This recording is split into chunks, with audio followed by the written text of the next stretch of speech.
In mid-July, following a brief but intense 12-day military exchange between Iran, the United States, and Israel, something subtle but deeply significant began to unfold. Iranian vessels in the Gulf reported repeated GPS signal disruptions, raising urgent questions within Tehran's military and technological circles.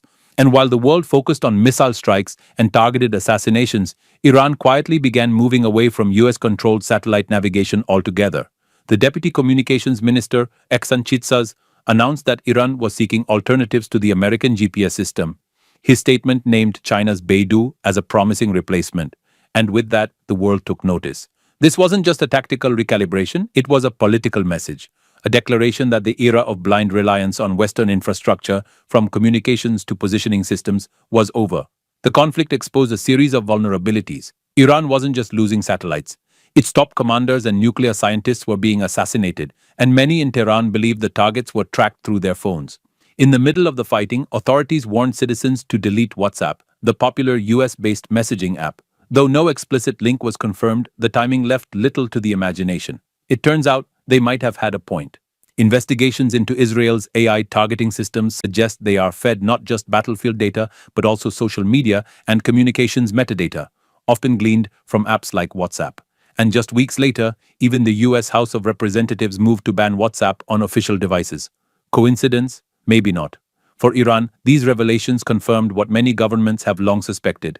Digital tools from Western corporations are no longer neutral. They can be, and likely are, instruments of intelligence gathering, surveillance, and even military coordination. This growing mistrust is driving a broader global realignment. Iran's pivot to BeiDou mirrors similar moves by countries seeking to reduce dependence on the West.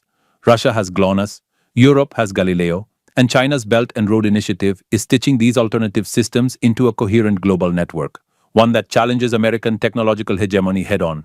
Iran is now expanding its domestic internet, the National Information Network, giving state authorities tighter control over online access and data.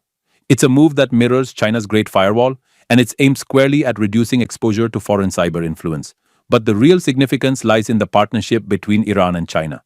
This isn't just about navigation satellites. It's about data sovereignty, digital independence, and building an ecosystem where military, economic, and political interests converge, beyond the reach of Western power. China offers more than just hardware. It provides a model, a vision of how to operate outside the US-dominated digital framework. And for countries like Iran, facing sanctions, pressure, and cyber intrusion, that model is increasingly appealing. What we're witnessing is the emergence of a new tech bloc, a digital alliance grounded not just in necessity, but in defiance. And as more nations recalibrate their systems, infrastructure choices will be made less on technical specs and more on trust, political alignment, and strategic autonomy. This is the quiet birth of a tech Cold War, one fought not with missiles, but with satellites, apps, data streams, and digital code. In this new world, control over information equals control over sovereignty. And in choosing BeiDou over GPS, Iran has taken a definitive step, one that may soon be followed by many others.